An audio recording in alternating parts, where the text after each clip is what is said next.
జరుగుతున్న విధ్వంసాలు కంటి ముందు కనపడుతున్నాయి. జరగవలసిన విధి విధానాలు కనుమరుగైపోతున్నాయి.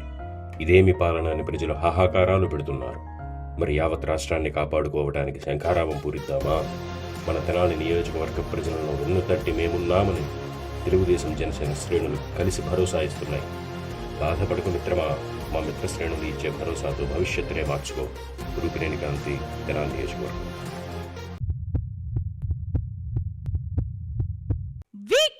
Multi specialty hospital Kothapeta Tenali limited. ఖాళీ స్థలాలు స్థిరాస్తి తనఖాపై సులభ వాయిదా పద్ధతిలో రుణ సౌకర్యం. బంగారు ఆభరణాల తనఖా మరియు బంగారు ఆభరణాల కొనుగోలుపై గ్రాముకు అత్యధికంగా రుణ మరియు ఓవర్ డ్రాఫ్ట్ సౌకర్యం. సులభ వాయిదాల్లో తిరిగి కట్టే సౌకర్యం.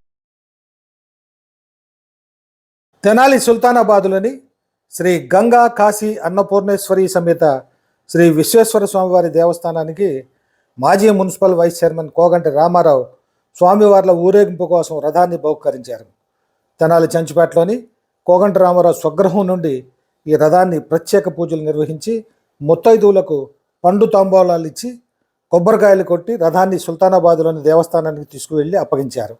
భక్తులు దారి మధ్యలో రథానికి హారతులిచ్చి దేవస్థానం వరకు సాగనంపారు. ఈ కార్యక్రమంలో కోగంటి రామారావు సతీమణితో పాటు వారి కుటుంబ సభ్యులు, స్నేహితులు, భక్తులు పాల్గొన్నారు.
సుల్తానాబాద్లోని కాశీ అన్నపూర్ణేశ్వరి సమేత విశ్వేశ్వర